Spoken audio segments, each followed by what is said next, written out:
କେବେ ବି କାହାରି ପ୍ରରୋଚନାରେ କାହାରି କଥାରେ ପଡି କୌଣସି ଘରୁଆ ଲୋକଙ୍କ ମନ୍ତବ୍ୟରେ ନିଜର ନିଷ୍ପତ୍ତି କେବେ ବଦଳାନ୍ତୁନି।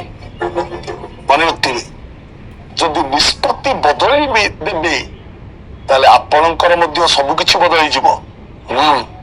କଥାରେ କହନ୍ତିନି ଆଜ୍ଞା, ନିଜ ବୁଦ୍ଧିରେ ପଛେ ଘାସ କାଟ, ପର ବୁଦ୍ଧିରେ ଘୋଡା ଚଢିବା ଉଚିତ ନୁହଁ।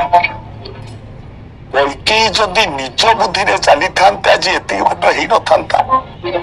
ପର ବୁଦ୍ଧିରେ ପଡିଲେ ବୋଲି ନିଜ ଘର ଭାଙ୍ଗିବାକୁ ଯାଉଛି। ପର ବୁଦ୍ଧିରେ ପଡିଲେ ବୋଲି କୈକେୟୀ ନିଜର ଅତି ପ୍ରିୟ ଶଙ୍ଖା ସିନ୍ଦୁରକୁ ମଧ୍ୟ ଆଜି ହରେଇବାକୁ ପଡିବ।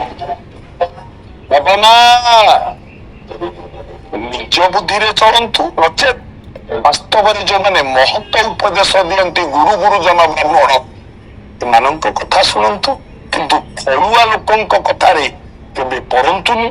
ଅନ୍ୟର ନିନ୍ଦାକାରୀ ଯିଏ ତା କଥାରେ କେବେ ଚାଲନ୍ତୁନି, କି ନିଜ ଘରକୁ କେବେ